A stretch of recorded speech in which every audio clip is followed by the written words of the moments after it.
finished reading the book. Hey everybody, it's Will. And this is Thomas. And we're back at the virtual spinner rack for another edition of OK Boomer. This week on a Saturday because retail is an evil business. Yes, it is. Yes, it is. So we want to talk a little bit about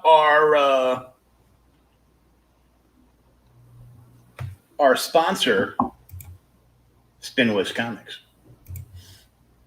So Spinwizz Comics is a webcomic and indie comic discovery platform where you can read loads and loads of free comics with over 400 issues available from 86 different publishers.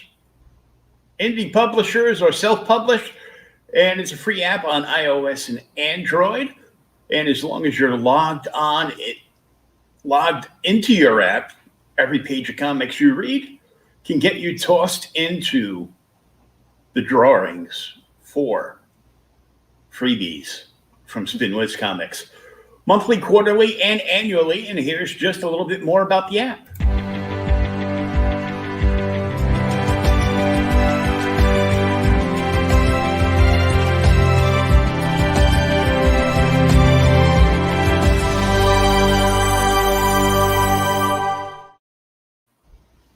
And now, on with the program.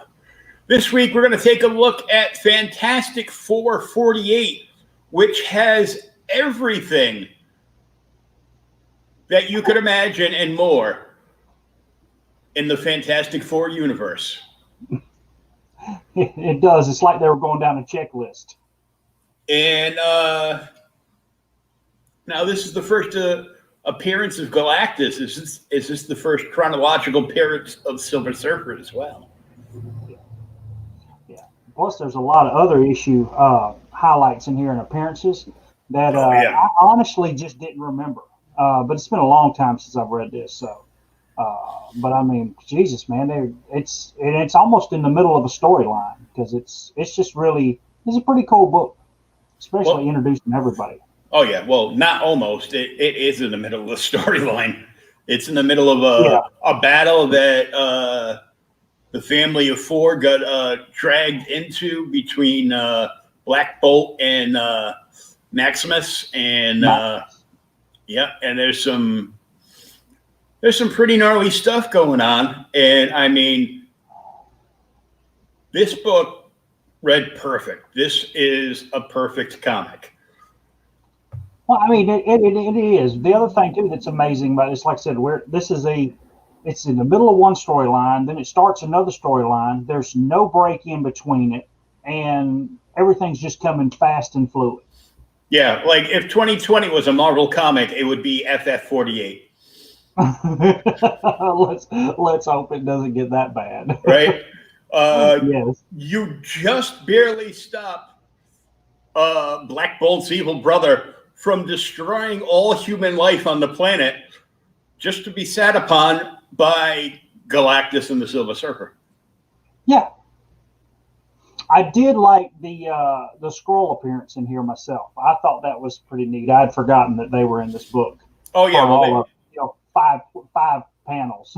Yeah, it's like a 5-second appearance on film. It's just them appearing to let you know how terrified they are of even the sight of the Surfer. Yeah, let's get the hell out of the way. And this is the beginning of many appearances of the Silver Surfer, obviously. And this is the big appearance. We know where this storyline goes, and this was like a perfect read for me because all the old FF cartoons from like the 60s and 70s and even into the 80s were all animated in this Kirby-esque style. They did a 70s FF cartoon. I don't remember that one. Or is that the one with Herbie the Robot? Yeah, that's the one with Herbie the Robot. We couldn't have the Human Torch because, kids might try to set themselves on fire. Is that why? This was the 70s, not the 2020s. You know. They really didn't let the Human Torch be in there because they were afraid children would set themselves on fire. Yep. Oh my God, that's terrible. Well, I know we normally go over the creator, so if anybody doesn't know, I'll blow it up.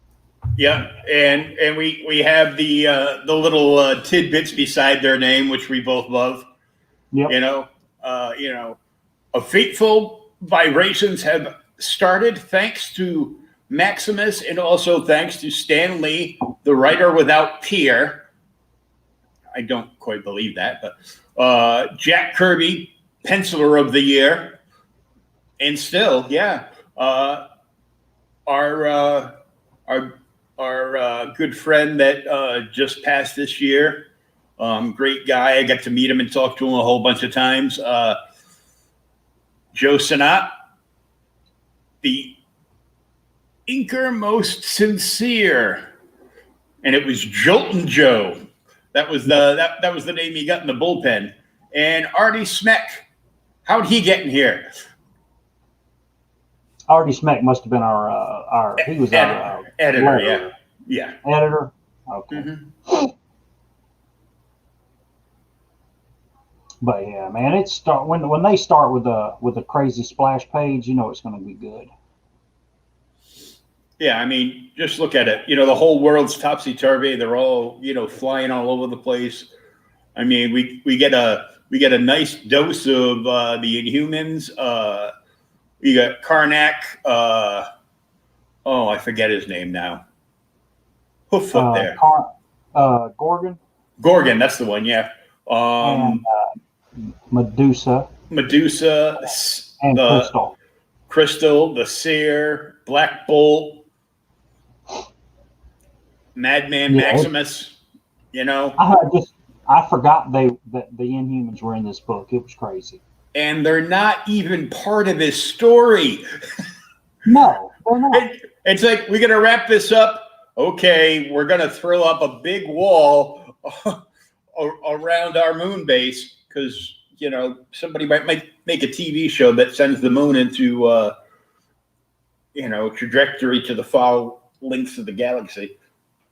I can't remember when that is, but yeah, that's a couple issues later on when the base moves from Earth to the moon. Yeah. Yeah, I mean, we start straight here in the fight. The Earth is all shaking and going crazy, and what's funny is from gathering this as we were reading it here. Of course, they're shaking the Earth, throwing everybody everywhere, and Reed and Sue and team kind of discover where the shakings come from, and Black Bolt takes off towards it. But Maximus' whole plan was to shake everybody to death. Yeah, it was this vibrational gun that would destroy all that, the Inhumans can live through, but would destroy all regular Homo sapiens. Yeah. Well, and that's the thing that was funny, too, is he says here later on as they get into an argument, him and Black Bolt are into it right here. And, he says that, the humans and Inhumans really aren't the same species. And they argue that they are after he sees that the humans are still alive. Yeah, it was all the Terrigenesis and a whole bunch of other things, and the Inhumans were actually a experiment by an alien race. Yeah, I need to go back and read the first appearance of the Inhumans. I've got it somewhere. Yeah, a reprint of it. Weren't they an experiment of the Skrulls, or one of those two factions? I think. See, that's what I'll have to go back and look at, because I know the Celestials haven't been created yet. Yeah, but they did the experiment on the Inhumans, but back in the Cro-Magnon days. Yeah, and Inhumans been separate since then. Yeah. But yeah, And then Maximus, of course, his whole plan was destroy the humans, and after they're gone, we have the whole planet. Yep. Yeah. We got the whole planet. We ain't got to stay in our little city anymore. We can do whatever we want, go wherever we want. And he thinks by doing that, all the people of Attilan will make him leader again. Yeah. I'm going to tell you something. Whatever it is, though, Black Bolt's helmet in this, his little crown helmet, is god awful ugly. Oh, I know. It's terrible. It's terrible. I looked at it and I go, man, I thought the serpent crown was an ugly piece of garbage. This is just horrible. This thing, it was probably like last minute, Stan yelling at Jack, give him some kind of crown on his head, but it's got to stay attached when he's fighting. Okay. He's got to look the most uncomfortable thing in the whole world. Yeah. It kind of looks like minus the seat. It looks like somebody just placed a bar stool on his head. Minus the seat, yeah. It's one of the tall ones too. You got to really pull up to the bar. Yeah, take the seat off that stool, that bar stool, and just place it on his head because that'll look good. Yeah, that's just funny. I love how Medusa just kind of brushes Maximus off. No, only Black Bolt. It's his destiny. It's funny. Yeah, because she knows, the tiniest whisper and everything's destroyed. So. Yes. Yeah, Black Bolt's one of those characters that's really cool, but he's got a very weird power. Well, he's like super strong, and he's got like a whole ton of powers. He just can't talk. Yeah, he can fly. He's super strong, pretty much invulnerable. Mm-hmm. Yeah, he can't speak because if he does, his voice just destroys everything around him. Oh yeah. I know it sounds crazy when reading this.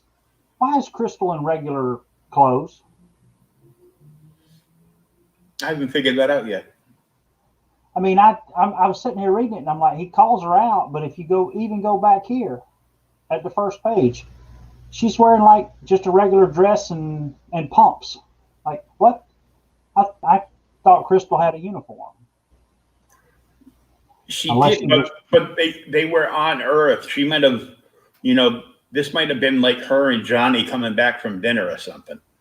Oh, so it's her dinner clothes. I don't know, but I'm just tossing that in. Tossing that in?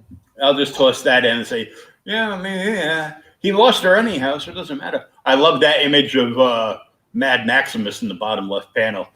Oh yeah. Kirby does this so well, and there's a lot of this throughout this book as we read. This image is repeated later on with another character. Yeah. And the other thing that he does is the coloring in here is really wild. I mean, he's got all these bright hues, and then it's constantly changing.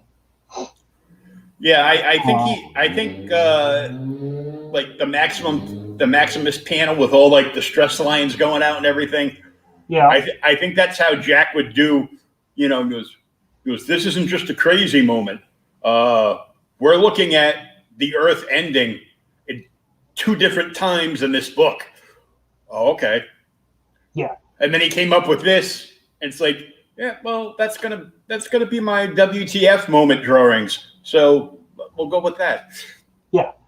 I'll have my panels like Wally Wood. I'll have my 24 panels at work. Mm-hmm. But the thing that's so cool to me is he does this, and this is, I can't remember if it's this issue or when he actually started. Even in here later on, we'll get to it for those who's paying attention. We've got he starts doing his photo montage stuff, and we get a big one later on. Oh yeah, it's like a huge splash page when Galactus's sphere opens up and all the instruments and his ship comes out. Yeah, it comes out because Kirby started. He was the first one to really start doing that kind of stuff. I can't remember if it's here, if it's a couple issues before that, but it's like he's just experimenting, pushing the medium as far as he can. Yeah, it was kind of like he took like 2 different photographs and then comic book colored them. Yeah, two or three different photographs, because he's got the background photo. When we get to it, we'll go over it. But the background photos and then the actual pictures of the objects. It's cool. Yeah. But yeah, here's where, so Maximus knows he's lost. He gets mad and he turns on his machine, and he's going to throw up a force wall that'll keep everyone locked out forever. And this will lead itself to help him later on. His negative zone still solidifies when they actually have their base moved to the moon, as you were saying. Mm-hmm. But man, I thought he was corny when I was really younger, but the older I get and the more I read, Ben Grimm is probably one of the best characters in comic books. I mean, to me, he, Johnny's trying to get to Crystal here, and he's, he love her and everything, and Ben grabs him. He's like, I got to save you. He says, I know you're going to hate me for it now, but you'll thank me one day. I mean, I just really like Ben. It's kind of crazy. Yeah, he pulls him through, and Johnny kind of like latches onto Crystal and tries to pull her through, and Maximus starts freaking out. Yeah. And he can't hold on to her because Sue's using her force field powers to protect them till they can get back to to a safe distance on the other side, and they just she's making a tunnel or something. They just barely make it, and then Johnny is using all his power to try to burn through the thing, and it's like, nope, it ain't gonna happen. Here we were talking about the pages of dialogue last week. Mm-hmm. Oh man, here it is. Oh yeah. Yeah, I mean, just it took me a good solid 30 minutes to read this one. Oh yeah, it takes a while until you get like further into the book. Yeah, when Surfer and all them show up. Yeah, so now it's solidified. Johnny's so upset, and then that's where it starts sinking. He's pounding on the wall and crying, and then we fade away from Earth in the mountains where Attila currently is, with the dark force bubble around it, the negative zone, and we go right into the vastness of space with all these funky colors spread all over the place, and the Silver Surfer. Yep. All right, where did they land this plane? I don't know. I was more concerned about where they actually landed the plane in New York. Well, they say at an airport, but yeah. At an airport, and it's one of the busiest airports in the East. Yeah. But they land, and they're nowhere near an airport. So it's like, you got to think that that's going to be JFK, right? But yeah, they're nowhere near an airport. They like the plane lands, and they're walking away from the plane. It's like they landed it on 2nd Avenue. Like the wings folded up, and they just landed right there. Damn it! Like he's the pilot that crashed into the river, Yeah. Crap. But we get introduced to Silver Surfer right here. Right here, and then the next page, there he is, and our scroll appearance for 5 seconds. Yeah, a 5-second scroll appearance, just enough to try to make you understand that even the Skrulls are shitting their pants. Yeah. He says, what's going on? He says, whenever the Surfer is near, Galactus can't be far behind him. Okay. And then Ben thinks he's having he ate some bad mushrooms or something here. Yeah. He's seeing 2 sons, and reads like, not now, I'm busy.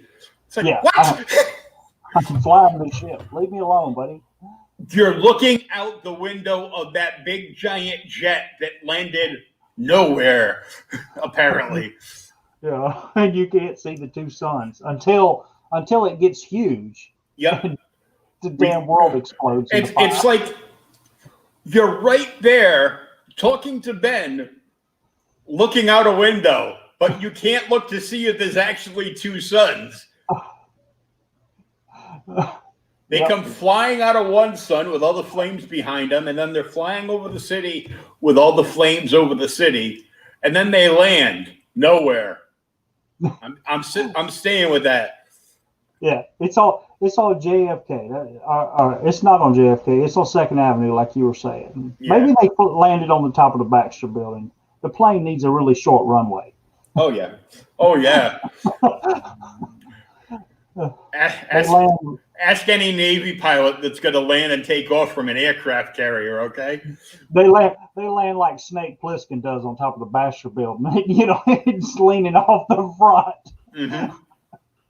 We got that catch tripwire there. It just stops the plane on a dime. Oh Jesus! So then Johnny flames on and takes off because what could go wrong when the sky is completely ablaze and then the Human Torch shows up? Well, not only that, the sky's on fire. The Human Torch decides he's going to go check it out, but they're close enough when they land that they can literally hear everybody screaming and shouting and hollering. Yeah. And he just flies off into it. This is not good, man. And of course, Reed tries to stop him, but Johnny's the hothead, so he just flies doesn't off. Really try to stop him. He doesn't want his hand getting burned. Yeah.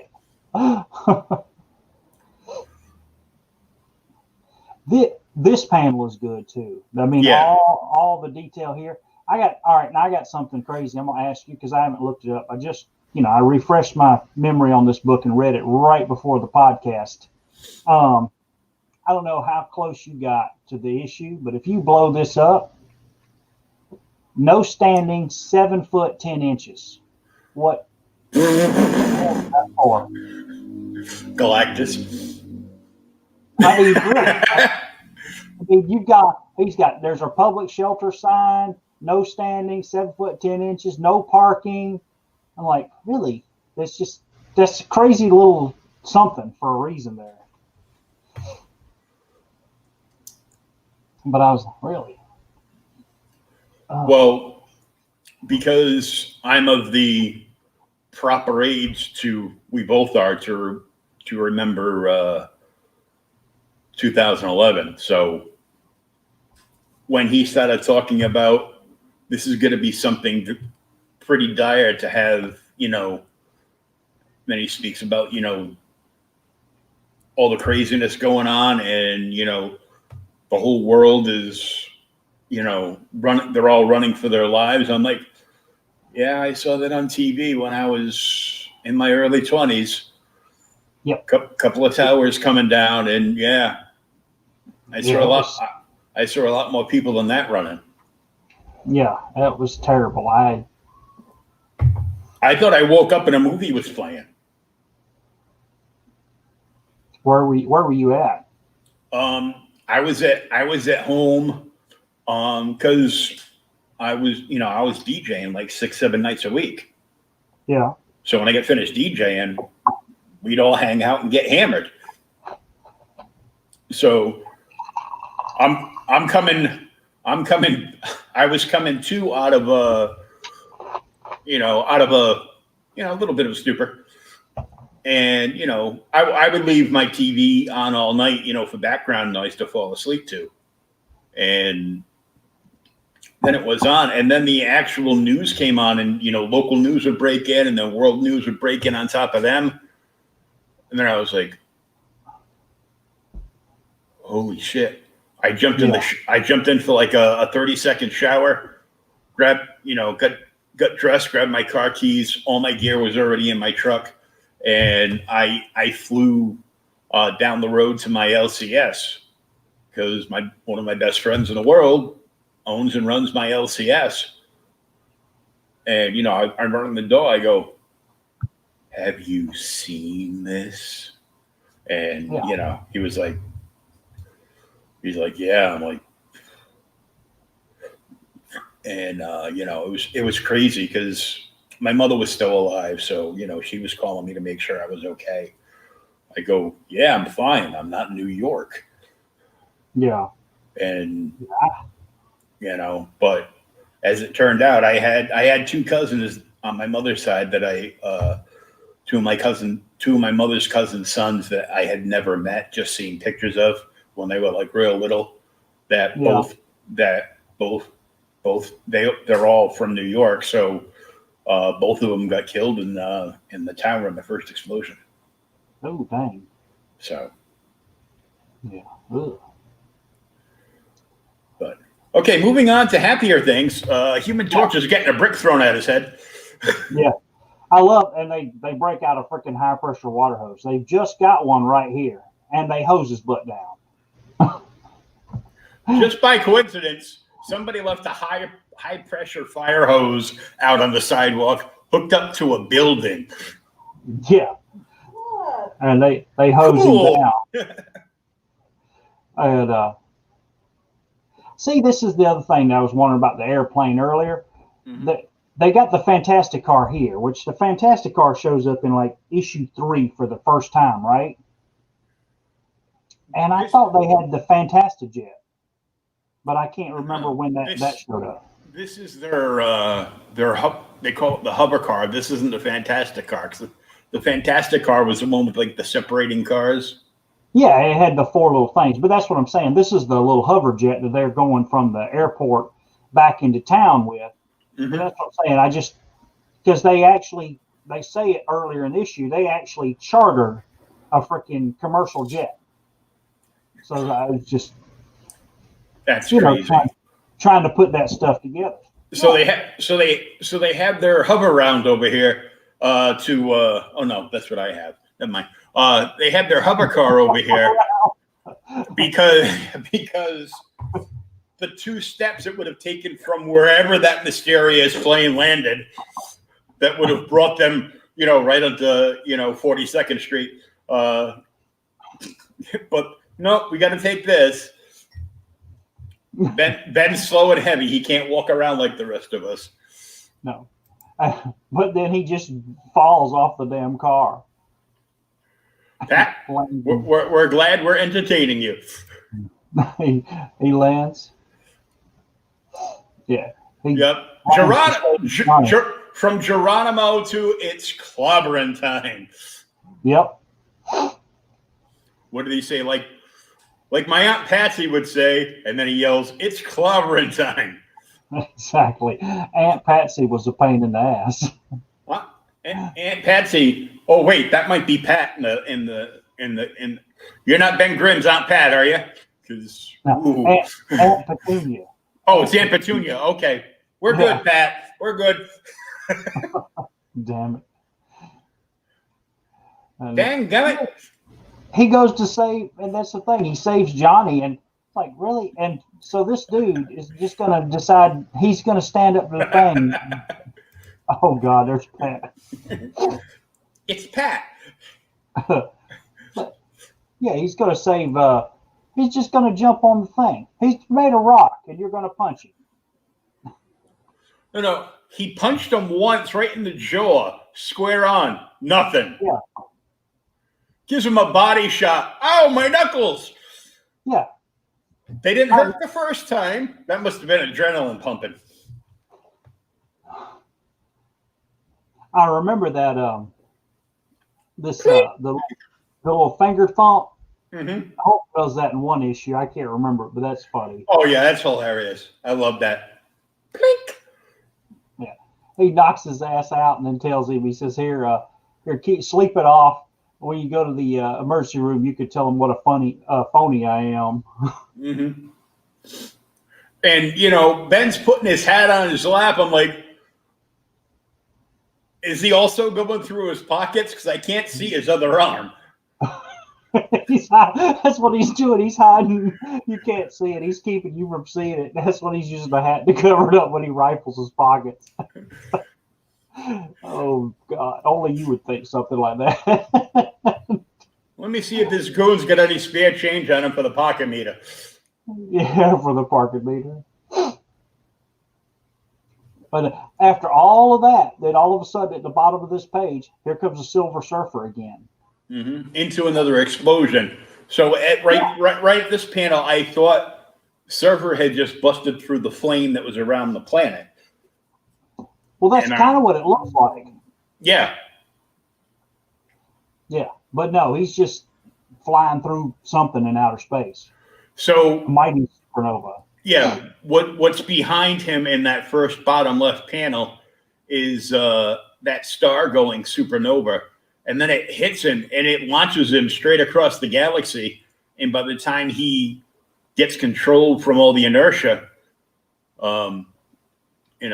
inertia, that's a word for people to learn that want to pull out in front of an 18-wheeler and then slam on their brakes and wonder why the big truck hit them. Yeah. Because inertia. So the inertia from the supernova explosion behind Nora and Rad. Oh, yes. You're going to go ahead and use his real name this time. Yes, the Herald of Galactus. Currently. Yeah. But we have a funny feeling in following issues, he's really going to piss off Galactus. It's in about, what, 2 issues or 3? Or 2 issues? We'll find out, because you know how I get when we get in the middle of a storyline. You just want to keep it going. we want to keep going until we get to the end of something. But yeah, so the inertia from the supernova explosion just hurtles them into the Milky Way galaxy. Yep, there he goes. And by the time he gets control of the board from all that cosmic power blowing up behind him, he's already at Saturn. Yeah, he's already at Saturn, and then he recognizes that we have a G-type star, which means it'll have something he wants, or whatever he's looking for. Yeah. So the sun is a G-type star because of the. I think because of the. I think it's the size, isn't it? It's the size, the type, and the. The planets, they go around the sun in orbit, the way the orbits run. It's been a long time since astronomy. So it can sustain life on the planets. Holy crap. And then look, Ben's smoking. Yeah. Well, he's smoking a cigarette. Where's the cigar? Yeah, he's smoking. I just noticed that. Damn, he's puffing on a cigarette. This must be way back when Marvel used to run ads for Winston. When they didn't really run ads for Winston. Come on now. I know I've read a lot of Marvel comics. I don't ever remember a Winston ad. But that was the first thing that came to mind, because not like the Flintstones when they run the Winston ads. Oh yeah, that was great. But he's on a phone. Kids, that's what phones used to look like. It's attached to this other thing. You had to have both pieces. Yeah, so he's talking to Alicia, calming her down, letting her know, he's home and safe. And then we go to Sue getting.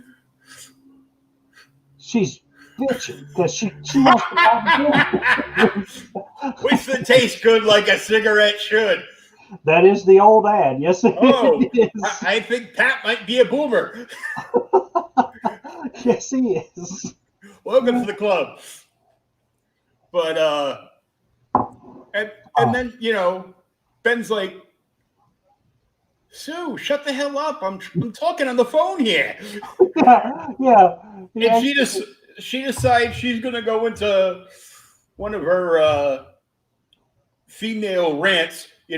After they just got back from outer space and had the big battle over with Maximus and the Inhumans and just barely got out of that dome alive. And how dare this SOB not take me out to dinner once in a while?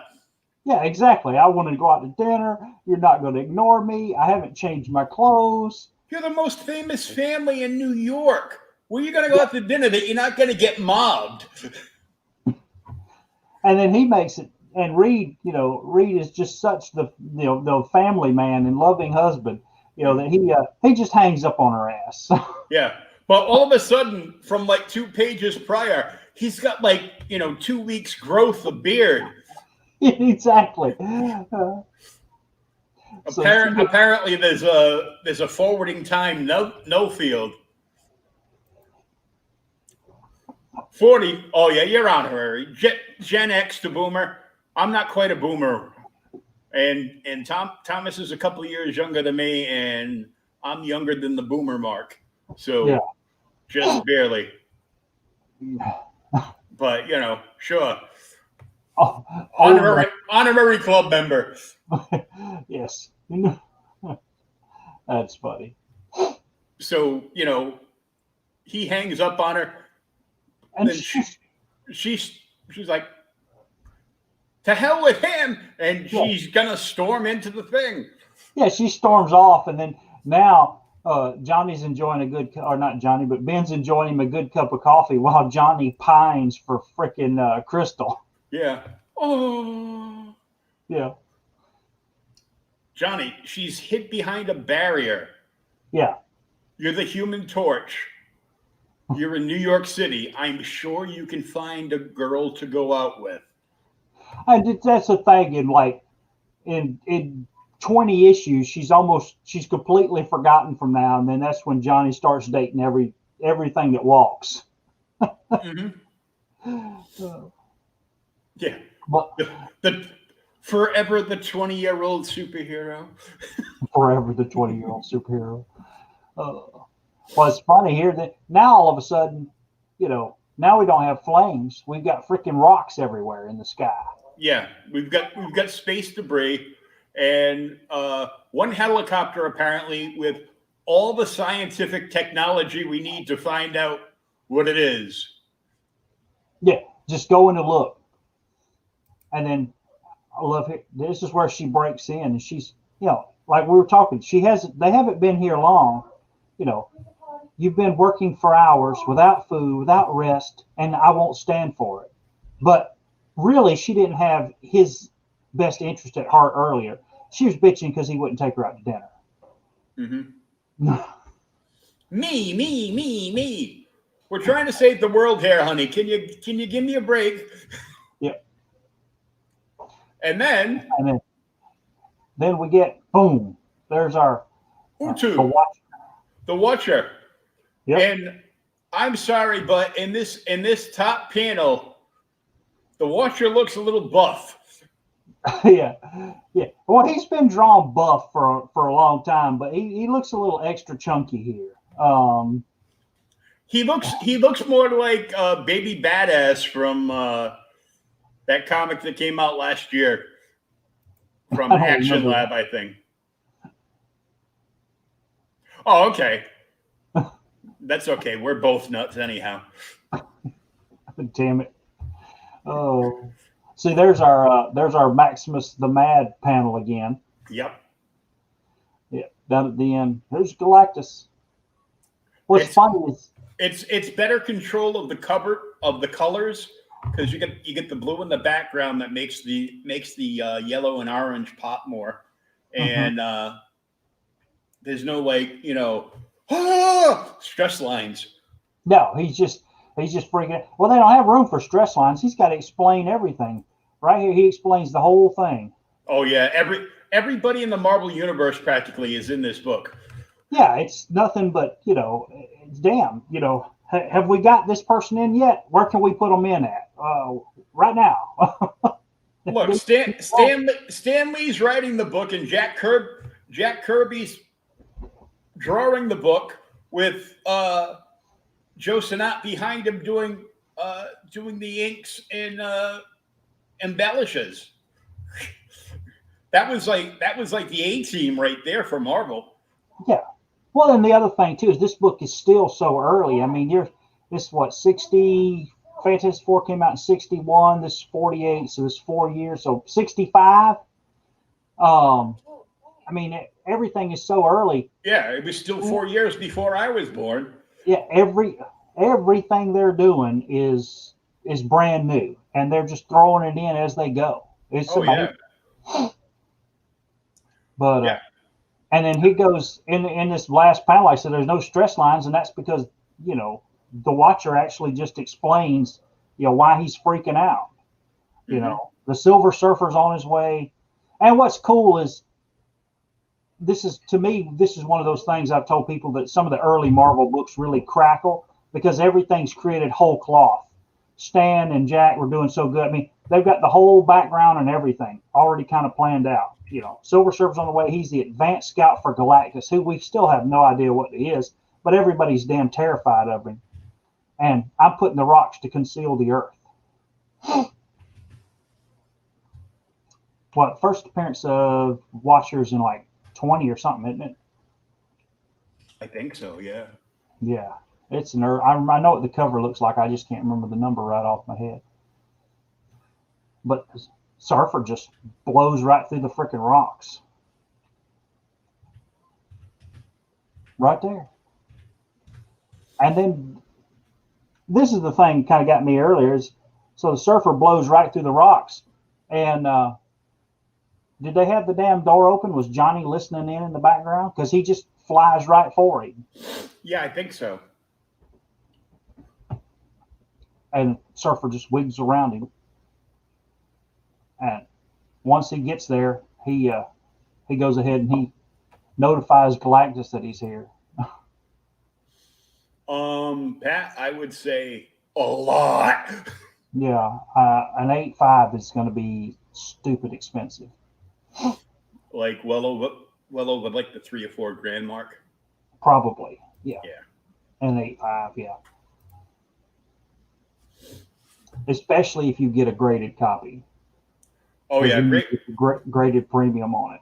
A graded Marvel book from early '60s, like a modern book, you can, if you get like a 9.8, or if you get a 10.0 of a modern graded, store variant, you can add like $100 onto the price tag of that thing when you go to sell it.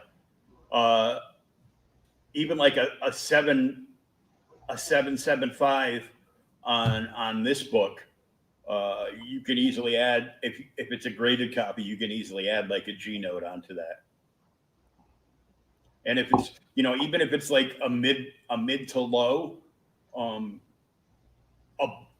even a book like this that, call it shot to shit with, you can't see the spine for all the ticks, is still, because of the age of the book, they're still probably gonna put it out at like a 6.0. But don't tell me that. I'll send mine in. Send yours in. Let me give you my address.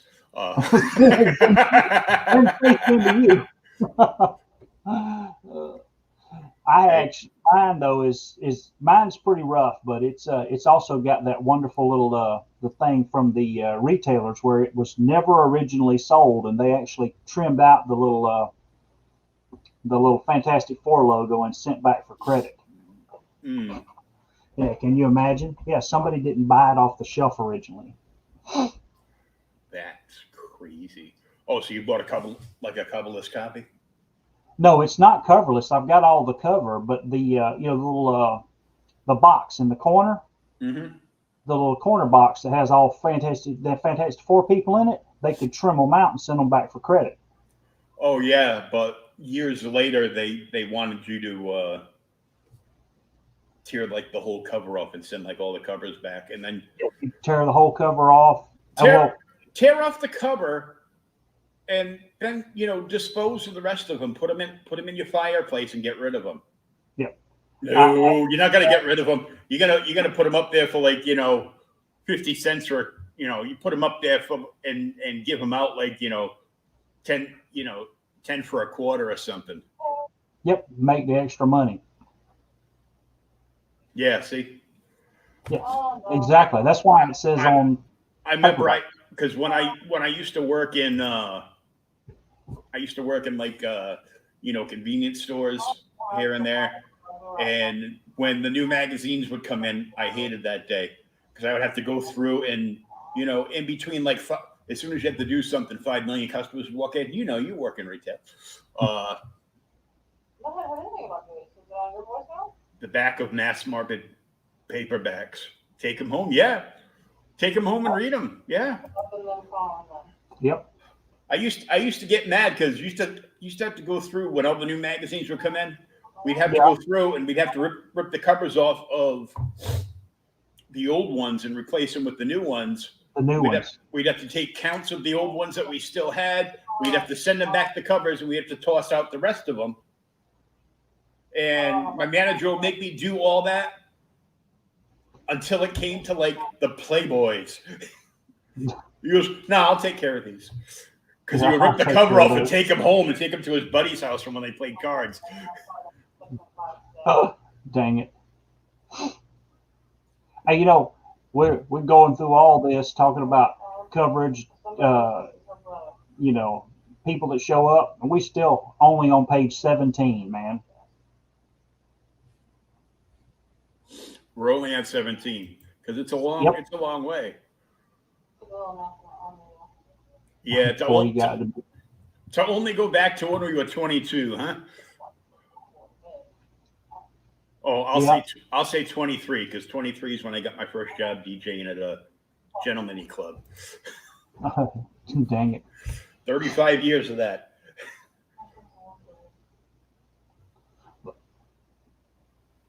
So we move on after the Let's surfer get back to the damn book. After the surfer has contacted Galactus and let him know what's going on. Ben just jumps on him and knocks him right off the freaking side of the building, and Torch goes down, and they're trying to save him, and Utu's like, "Bless you." Excuse me. A fall won't even phase him. He let you hit him and knock him off the roof because that was his quickest way of escape. Yeah, that was just easy. That was his exit. Go ahead, hit me, knock me off the roof. I'll fall for about 100 feet, and then I'll, mount the board and take off. Yeah. What's his? As I know it's from the cartoon. What does he do? The to me, my board or something. Yeah. And then it comes to him.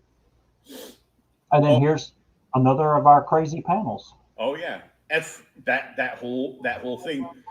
He did that panel, the same way, but he just had to switch the heads. I think he drew I think he drew Utu in all those panels, but he just put more black around Maximus to make his head look more, inhuman or whatever. I don't know. He did, but that's 3 times in the same location in this book that panel has showed up. Mm-hmm. Oh, FYI, you can watch the entire Silver Surfer animated series for free on YouTube. Oh, really? Cool. No, I'm talking about the TV. But yeah, so there he is. He's talking. He said, "Oh no!" After they're going after the Silver Surfer, Utu or the Watcher just says, "Hey, forget about it. Galactus is already here. I sense his universe-spanning spear entering the Earth's atmosphere now." Oh yeah, Joe Sinnott was the master of Marvel inks and embellishments. Yeah, and they did so much with so little. Yeah, that's what's funny. There's not, as we talk about the crazy hatching and cross hatching and all that. This is just simple. It's clean, and it looks good. Oh yeah. I have 2 original art pieces from Joe Sinnott too. Really? Cool. Original Blue Line that Rusty Gilligan did the inking on. Yeah.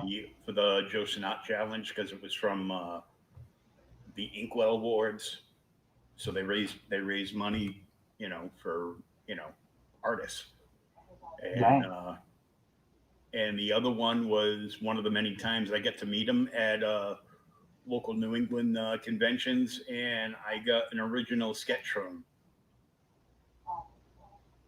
What we need to really, and I know especially, we're a little older and some of the younger people, we need to look around because they'd have some of these guys, these great people that were just classic artists that live around you if you pay attention.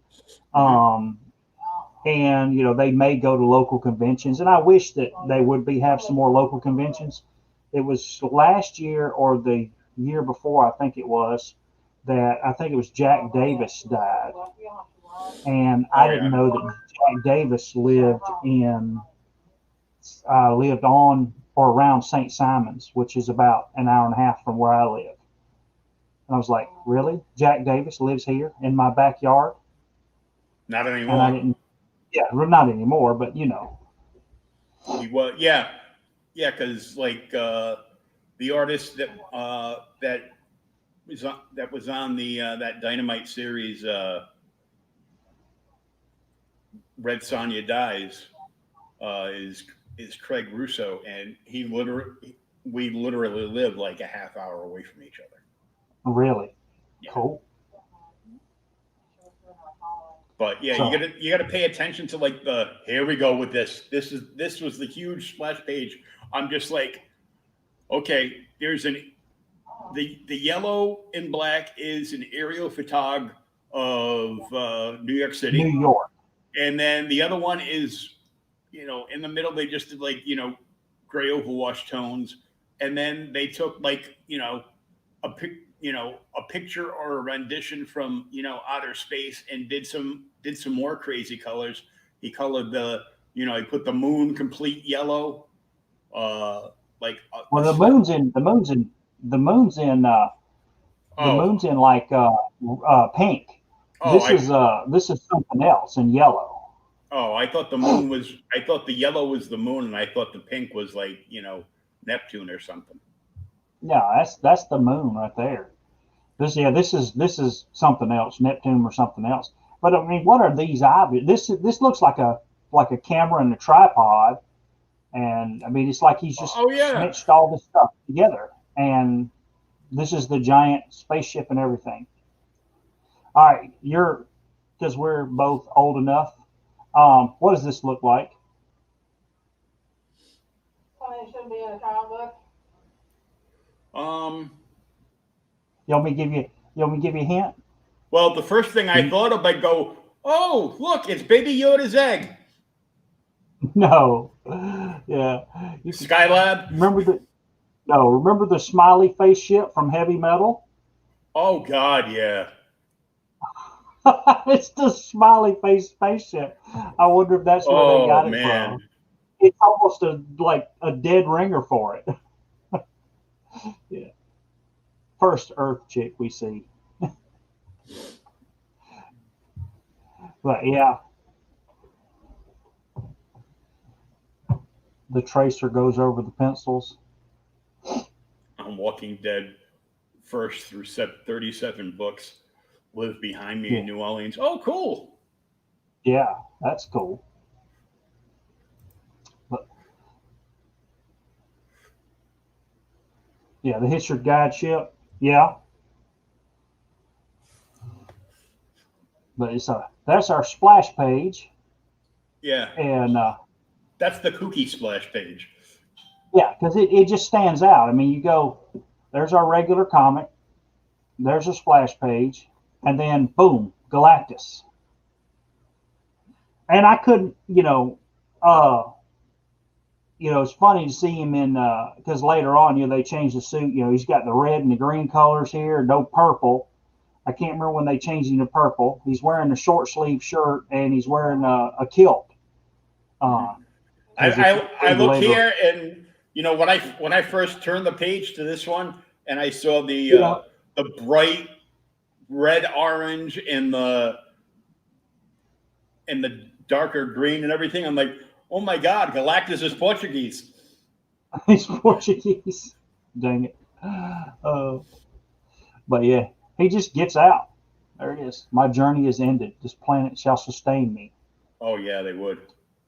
Yeah, a lot of them. Actually, I think this is this one was an old poster, wasn't it? It may have. I think this page was this bottom part. Anyway. They might have used that Galactus image to make a poster because he got so popular. Yeah, it was one of those. I think it's one of those. Remember the black light posters they did? Oh yeah, because this is like the infamous Galactus pose right here. You know, Yeah, with his one arm hand up. kind of like slightly behind him, and the other one, Yeah, stuck out. everything I touch is mine. I'm like, oh my God, you're a petulant child. Mine, No, mine, not mine. terrible.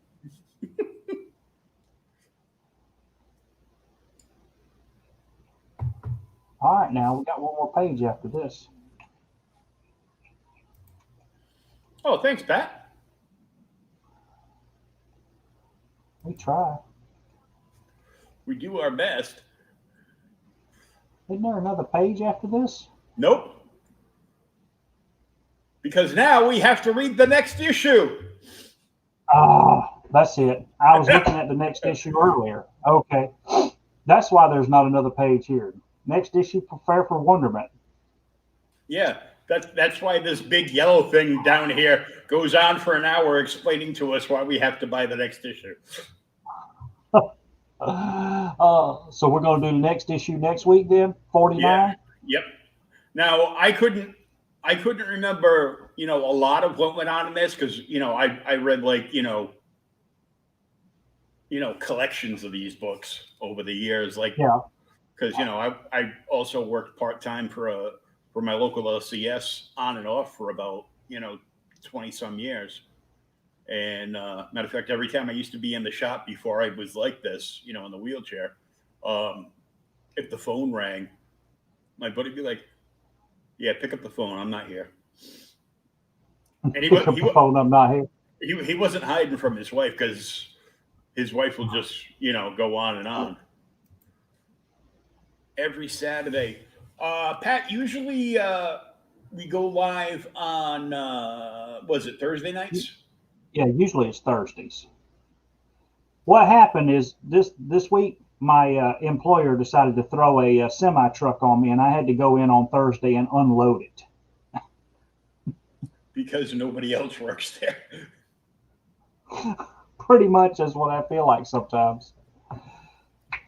So we got it unloaded, but it was crazy this week. Yeah, Oh, I can tell you from working the many over the years jobs in retail that if a guy gets a job in retail, he's there to do the heavy lifting. yeah. Because Yeah. But yeah, this is sure. Yeah. We're never in a rush to do anything. No. These usually run a little over an hour anyway, so we still got plenty of time. Oh yeah. Oh, after our wonderful issue last week, we did the Barry Windsor Smith X-Men book. I actually had to go back and look up all of Windsor Smith's his Marvel work. Apparently, like every 6 months back in that time, he was doing a single issue of something. You know why? I guess because he couldn't get anything done on time. So they would give him 6 months to get one book done. Hey, you know what? If they're all the same quality as that one, it's worth it because that after last week, and I read that, I made a little list of all the issues that he did, and I was like, there's not a whole lot of them. I think it was like 7 issues.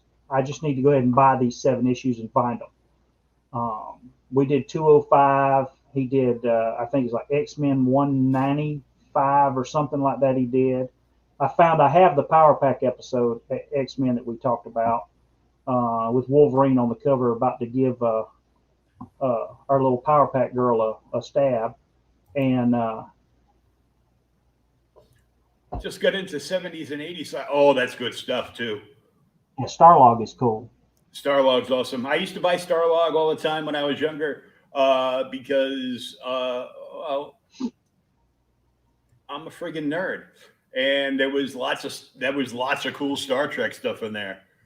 Starlog is really cool. I love the old sci-fi. Yes, they are. They can be pricey. I don't know about those, but I was just interviewing. Thomas and I do this show once a week, and I do another show called Creators Outlet where I interview comic book creators. Usually, I took this Friday off. I usually put up brand new content every Monday, Tuesday, Friday. But I was interviewing Mr. Forte, who is one of the contributing editors on Heavy Metal now. But they've got a thing where if you buy a certain like VIP package from Heavy Metal, you pay like one price, and you can just basically read their entire catalog online, like over 300 issues of Heavy Metal. Yeah, 300 issue comes out when? 300 is already out. Did it come out already? I think so. I interviewed Frank a couple weeks ago, and that's the one we only had a quick half hour to do because he was working on a commercial job. But he had like 2 blank covers for 300 in his office. One he had just finished doing a Hellboy sketch on, and the other one he was doing another sketch on. Cool. Oh yeah. Oh, it's great stuff. Why don't where are you watching us right now?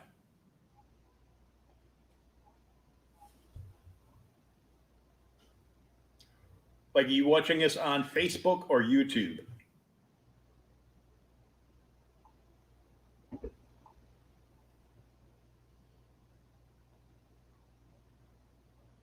Just things I like to know.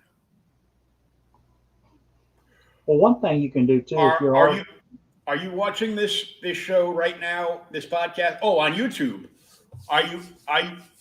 What YouTube channel are you watching it on? Because it's on 2 different ones. Yeah, I know. Slow chat.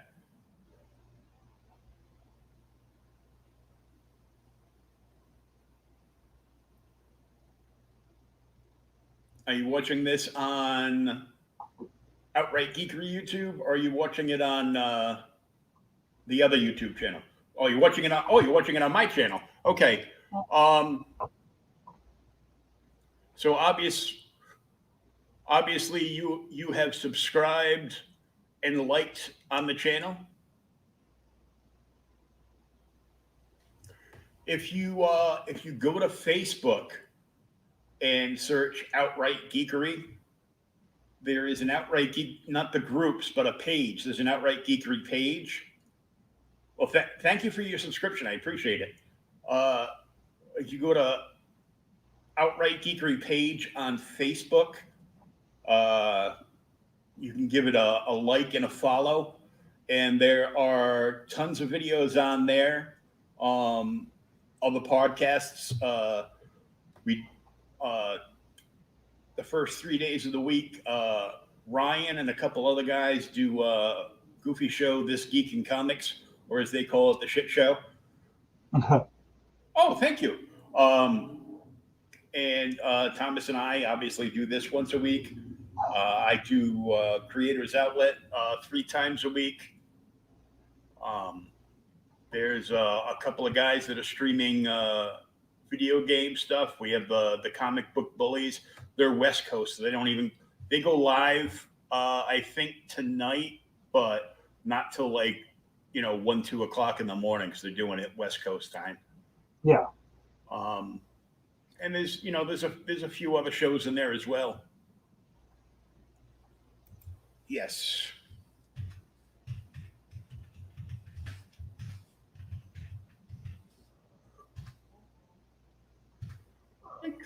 There you go.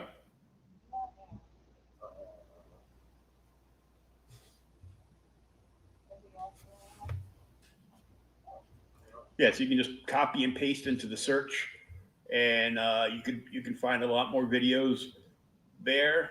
I've still got videos to upload on my channel so I can have all the creators outlets caught up. I have to do that on the OG too. You're welcome. So you have plenty of content to watch for. if you look for me on the Outright Geekery page under thank you, under William Pace, and you friend me, I can give you a couple of suggestions for people you might be able to get those old Star Logs off of. I know my friend Shane, who's got a store in the Tennessee area, just got like a few long boxes of the old like horror magazines.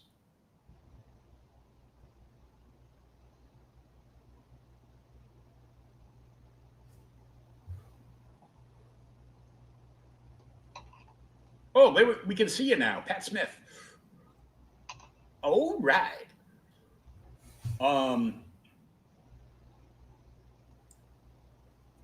And he just got in his cousin Joan.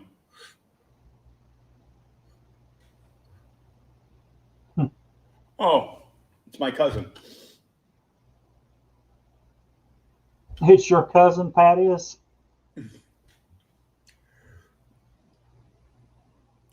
I think so. We'll find out.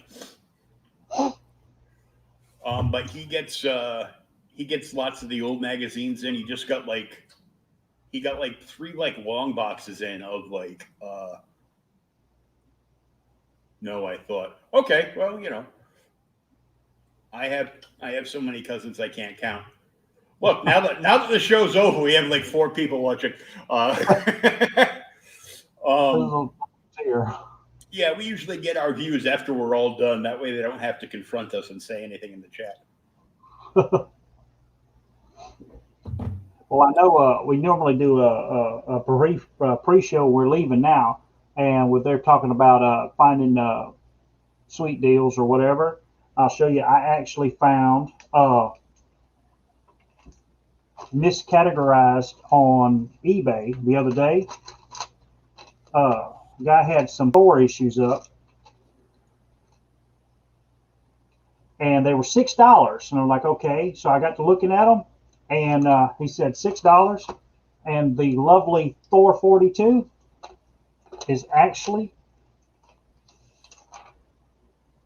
autographed by Simonson. Oh no! Oh yeah, the big O. Yep. I saw it, and they were like, "Buy it now for $6." I just keep watching it on YouTube, but you can check out like other shows on and lots and lots of like comic book and TV and toy news and stuff on the Outright Geekery page. Oh yeah, we've been doing it for years. Oh yeah, well I've been an OG for 2 years now. And you do 15 podcasts a week, so there's plenty of stuff for him to watch. Oh yeah, yeah. I think my first podcast next week will be episode 45 of Creators Outlet, and I've only been doing them 3 months. Our friends over at Lost in Comics on YouTube, they've been doing it for they've been doing it for like 2 or 3 years, and they just hit like episode 43 this past Thursday, I think it was 43 or 44. There's probably we probably got 20 episodes of this. At least we don't number these. They're titled OK Boomer, and then the book that we do is in the title, so it'll be like OK Boomer, and today was FantasticFour Volume 1, 48. Number 48. And it's completely random. We pick a random book every week. Unless we fall in the middle of a, multi-part story. Yes. Yes. There's about 3 of them that we've fallen in a multi-part story, and it carries over. Oh, nice. Yeah, I met one of the guys a couple of years ago on another podcast who's a comic book dealer. He's been doing it since he was in his 20s, and he's in his late 50s now, out of Arizona. and him and Jen King, I think she's out of New York, got together, and they've got like 10 stores involved right now. But it's cool. They made the first ever comic book shopping network, and they just have show after show after show. It's all live. It's all live sales, and it's just show after show after show. There's a schedule up. Uh, they just got a no comic book stores closed in New Orleans. There are none anymore. There's no comic book stores in New Orleans.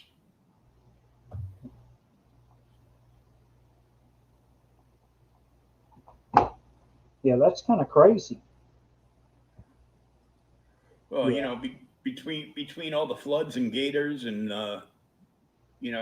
drunk out of towners once a year. Yeah. Well, I I don't live there anymore, but I lived in New Orleans when I was being a military brat. I lived in New Orleans when I was in the mid to early '80s for about 4 or 5 years, and I just remember it always being the biggest city ever. Just because we come from rural Georgia, uh, but yeah, I remember there were comic book stores. There were a number of them there. It's crazy, huh?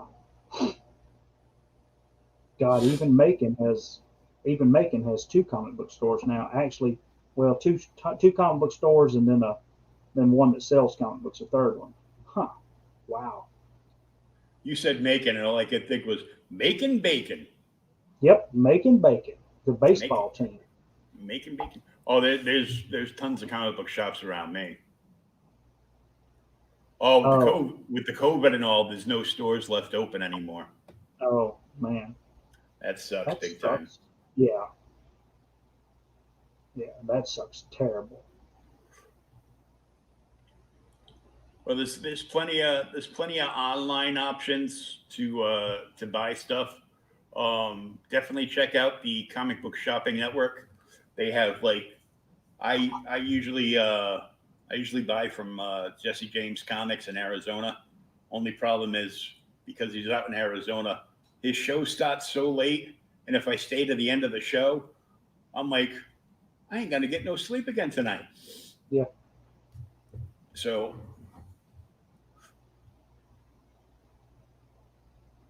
man.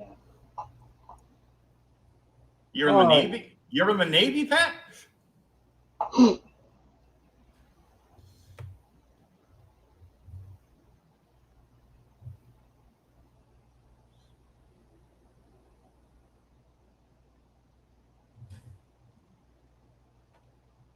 Well, that could be it. Let's give another shout out to our sponsor for this video, SpinWiz Comics at spinwizcomics.com. It is a web and indie discovery platform for comic book readers. Most everything on SpinWiz Comics is there to read for free. And here's a little bit more about it. It is a downloadable app for iOS and Android.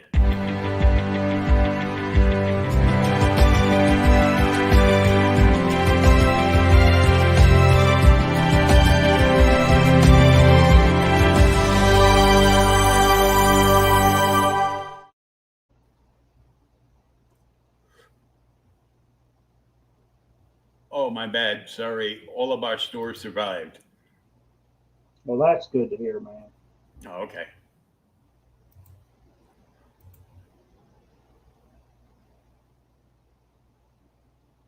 All 7 survived the beer bug. I'm saying it was amazing we keep them. Oh. I got you. This is crazy. All Crazy, right. crazy. So next week it will be Fantastic Four 49. 49.